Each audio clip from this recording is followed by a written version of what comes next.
Hello back. And welcome to this edition of Whiskey at Work. I'm Mark, it's Rob, and we're not sure where Kelsey is. We sent the email out. She said, yes, I'll be there at 3 o'clock. It's 3:09. What is the average wait time that you should wait to be polite for something like this? That depends on who's waiting and who's waiting for you. I know that we have some people that I get phone calls after 2 minutes. So this is appropriate then. We're gonna have to move forward. We will save some for you, Kelsey. You're not gonna like it, but we're gonna save some for you. I don't know if we will. Well, we're gonna do this. I mean, we're an hour earlier than we normally do this on a work day. We're gonna get through most of this bottle right now. I got time. Wow. Anyway, today we want to talk about metal.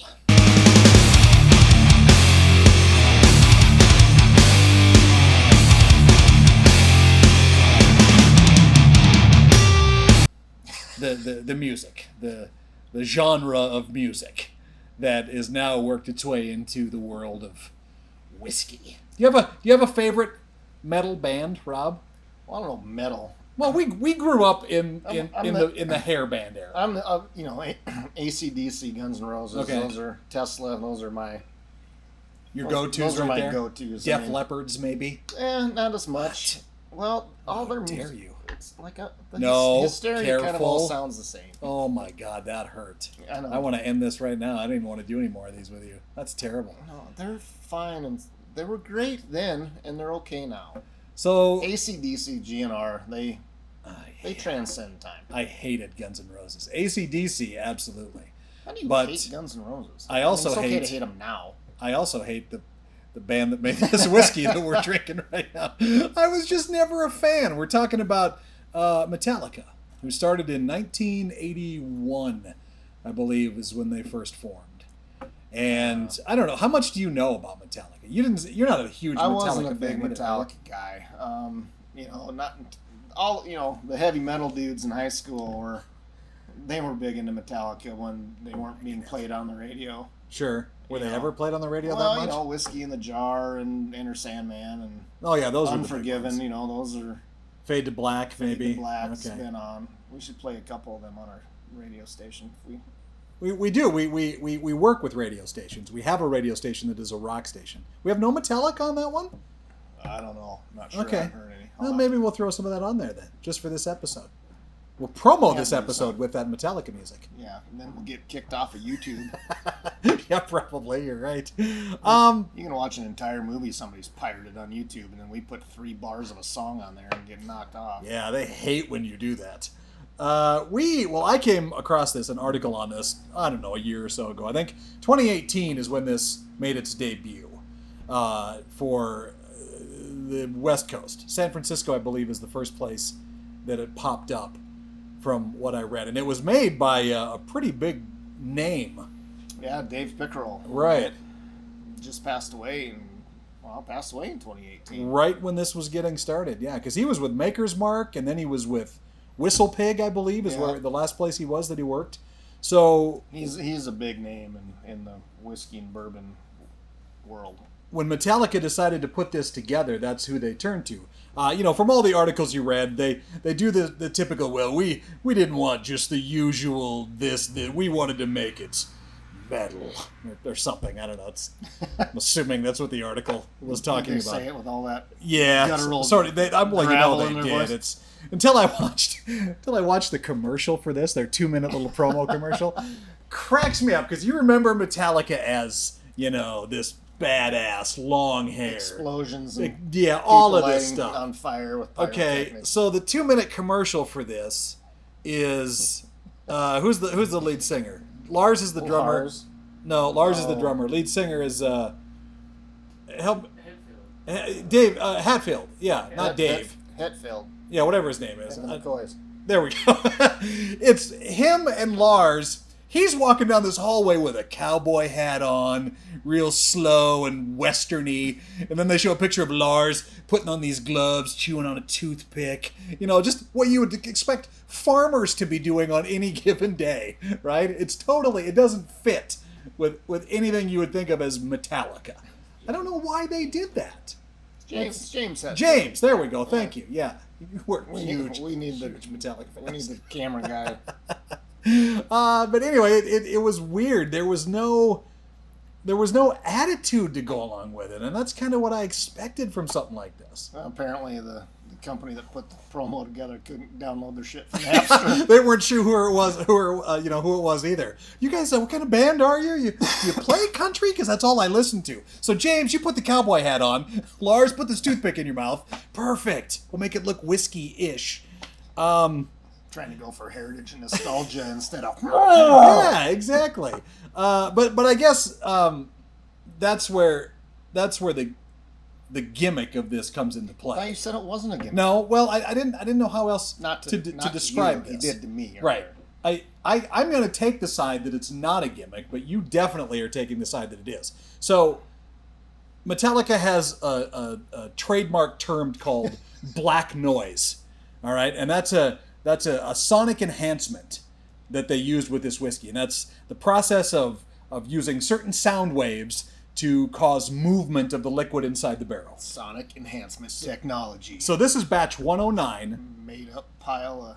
And in the barrels, they take these, what is it? I don't know how many different blends they put into this barrel. I believe there's 8. 8 different blends? So there's 8 different bourbons, whiskeys, and ryes from around... North America. North America? They say North America. Okay, yep. so it could be Canadian. In some Canadian too. Right. So and blending them together and then re-aging them in a brandy cask. Yes, we're about 10 weeks. Or almost as long as Waco had. I don't know how that came into our earlier probably wanted out of the conversations barrel after 51 days. Oh my God! So during this 10-week period, what they do is they blast it with Metallica songs. All right, Tell me you wouldn't want out. That's the black noise. And what it's supposedly doing is these sub noise. What would you call that? Sub bass. God, I have no idea what it's. It's so silly. 30 years in radio and still can't. But I never played Metallica or really rock. I was a country guy. I imagine that the music is played at a volume that essentially vibrates everything in the room. Well, you pull up next to a car that has those great speakers in it, and you feel it rather than hear it. Yeah, that's what they're doing. I'm sure that's what they're doing. That's what it is. So that's the gimmick that Rob and I were arguing about. I imagine it actually has some effect. It has to. It's no different than Jefferson's Ocean rocking it on a boat for a year at sea, or somebody vacuum sealing, or Jack Daniel's Sinatra, for that matter, putting the charred oak into the barrel so it has more surface contact. Well, isn't the barrel of a Sinatra barrel is grooved, right? Yeah. Yeah. So they claim then that the whiskey touches more surface of the barrel to get more of the flavor moved into it. Yeah. See, that's where you argue that it's a gimmick. But I think because there's actual science behind it, that it isn't. Well, maybe gimmick isn't the right word. That's the gimmick that they use to sell the whiskey, but that doesn't mean that it isn't having an effect. Well, that's the marketing aspect that we've talked about in some of these brands for a while. Well, and what's interesting about the bottle of this, in no place on the bottle is the name Metallica. So they kept their name out of it completely, which I kind of respect. Napster has that too. That's one reason why I hate Metallica. You ruined Napster for me back in the day, buddies. Great for iTunes though. We were stealing music. Sorry. Should have brought that up last week. But it's way better than I thought it would be for a celebrity-backed whiskey. I think it's full of flavor. It's pretty rye forward at the end. Yes. So can you be forward at the end? Can you be forward at the end? It's got a lot of rye spice to it.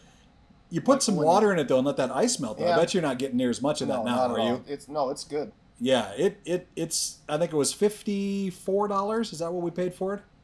I believe we got it at Timmins Market. They're the ones that had it. They only make 5,000 bottles of each batch, So this is batch 109, and there's only 5,000 bottles of it that exist. And there was an 8-song playlist that they blasted into it. Yeah. I mean, the songs that I recognize, Fade to Black and Master of Puppets. Those are the only two. Unforgiven? Master of Puppets. Okay. Fade to Black.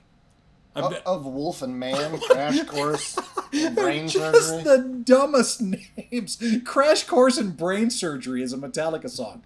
No kidding. God bless all you Metallica yeah, fans. if you're a Metallica fan, please, we're not poking fun at you, obviously. Maybe when James set himself on fire, it was on purpose.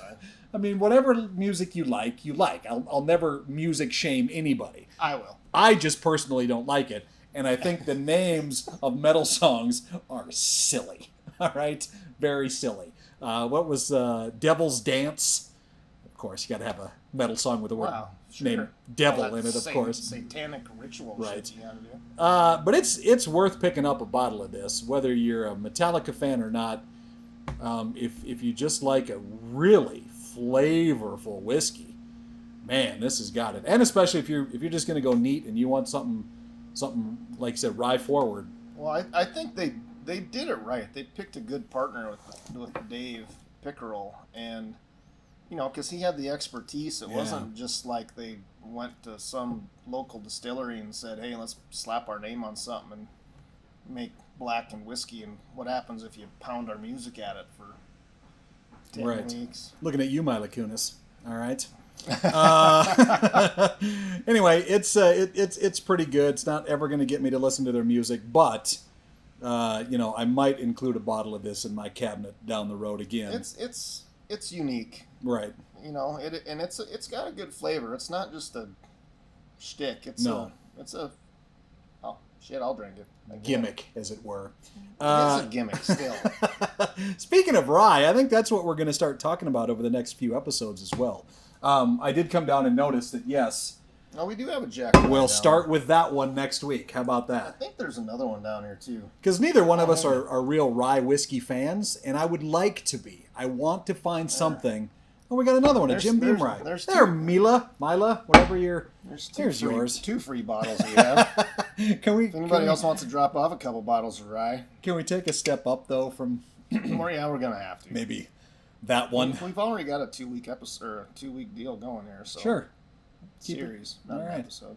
Oh, yeah, 2 weeks for sure. Well, let's add something delicious in there, something that might be good. Something.